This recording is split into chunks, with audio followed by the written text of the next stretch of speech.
Alright, well it's, yeah, 4 years later since I last did much with this synth. Well, about 4 years and 2 weeks, because I started on this a couple of weeks ago and found out I had lost one of the voice chips. So these little puppies in here, the Roland IR3R05.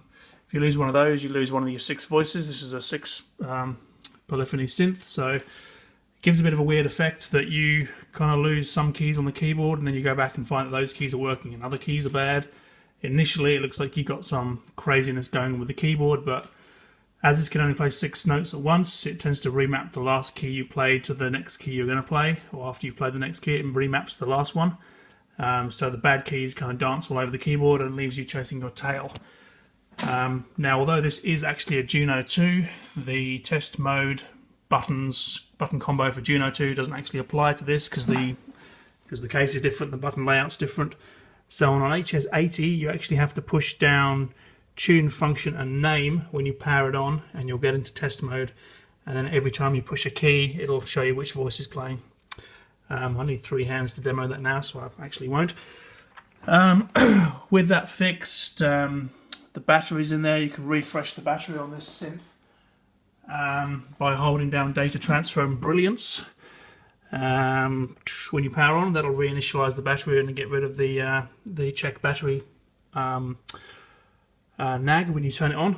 And the last thing I needed to fix on this was the jog wheel, which had been smashed off long before I got it. Now, I did try and buy a spare one of these from the place I bought the new voice chip from, but it seems you can only really buy the whole module, and at $50 for the module, it's more than I paid for the synth. So none of the other raw jog wheels they sold actually looked too close to this to be a dead match. So I actually decided to fix it myself, and that is with just a bit of plastic. Just a block of old ABS plastic that I found out on the road.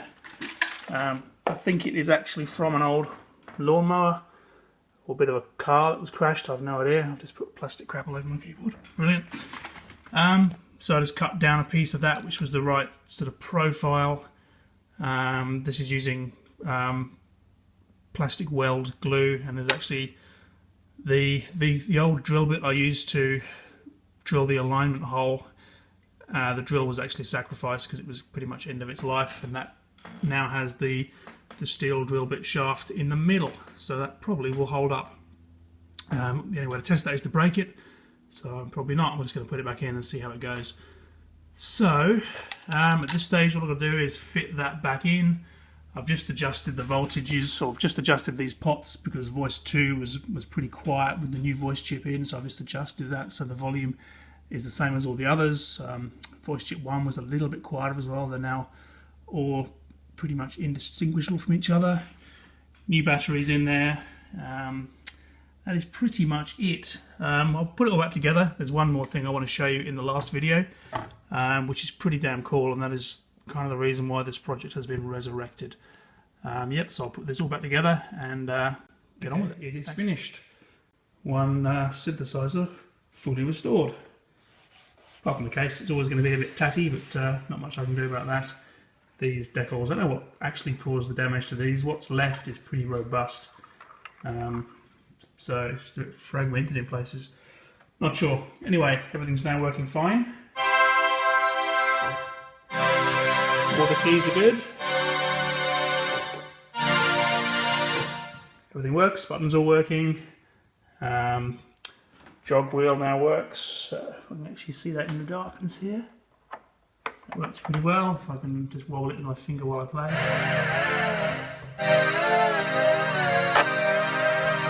Sorry about the focus on that bit. A bit too close. Now, what is the cool thing that woke up this project? Well, years and years and years ago, Roland released some programmers for these things because not everyone liked the jog wheel and the menus, which were a bit of a pain to use. They released a range of programmers for pretty much the whole range of synths, and they are ridiculously hard to find, ridiculously expensive, but we now live in the iPad age where someone has written an app which you connect via a USB adapter through a MIDI converter to the synth, And the cool thing is, if you change the voice on the synth,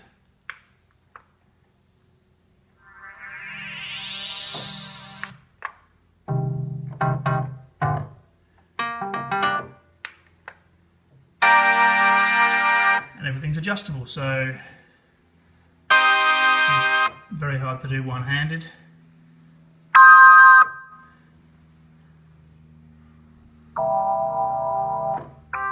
So it's actually pretty good fun if you've got both hands free, so you can play around with all the envelopes.